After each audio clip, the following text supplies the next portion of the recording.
নারীরা না থাকে পলিসি বানানোর সময় তাহলে কিন্তু পুরোপুরি আমরা জানতে পারবো না।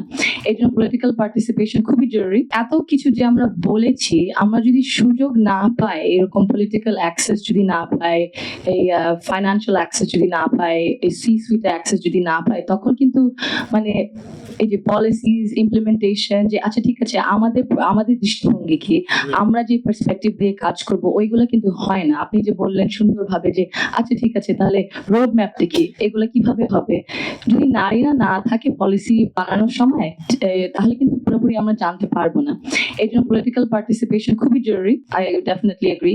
কিন্তু পলিটিক্যাল পার্টিসিপেশন অনেক কিছু দিক দিয়ে, হয়তো বা কর্মসংস্থানের দিক দিয়ে অনেক ব্যারিয়ার্স থাকে, স্ট্রাকচারাল সিস্টেম্যাটিক ব্যারিয়ার্স, ওইগুলা আমরাই শুধু হয়তো বা বুঝতে পারবো। ফর এক্সাম্পল, আপনারা যে বললেন ডে কেয়ার সেন্টার, এখন ডে কেয়ার শুধু একটা খেলনাঘর হলে তো হয় না। সুন্দর একজন ট্রেন যদি থাকে, কয়েকজন, ওদের শিফট লাগবে, বড় একটা জায়গা লাগবে, বুঝতে হবে ঠিক আছে কোন বয়স থেকে কোন বয়স, ওদের খাবারের ব্যবস্থা, ওদের মানে সুস্থের ব্যবস্থা, ওর যদি কারো কোনো জ্বর থাকে, কোনো দোনোজন বাচ্চা, ঠিক আছে ওইটা কিভাবে সামাল দিবে, এগুলো যদি ঠিক মতো না হয় তাহলে মাদের করতে ঠিক মতো কাজ করতে পারবে না, ওরকম সুযোগ নেই। তো কিছু স্ট্রাকচারাল ব্যারিয়ার্স তো আছে।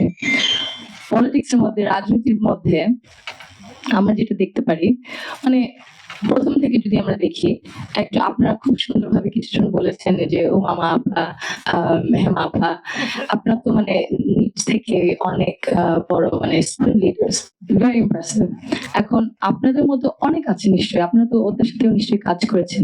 এখন ওদের জন্য যদি আমরা ঠিক মতো না চিন্তা করি, ঠিক আছে স্টুডেন্ট লিডার থেকে, লোকাল গভর্নমেন্ট থেকে ওই পাইপলাইনটা যদি সৃষ্টি না করা হয়, আর ওই পাইপলাইনটা ধরে রাখা যদি না হয়, তাহলে মেরামত করা না হয়, তাহলে তো সুযোগ সুবিধা থাকবে না।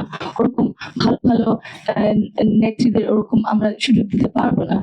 তো ওইটা প্রথমে করতে লাগবে, পাইপলাইনটা সৃষ্টি করতে রাখবে আর ধরে রাখতে রাখবে।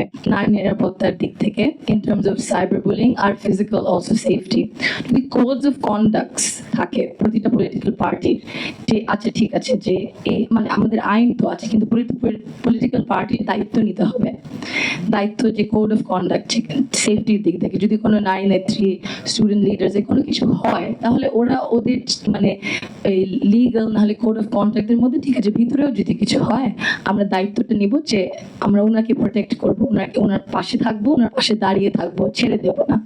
এই জিনিসটা চিন্তা করতে লাগবে।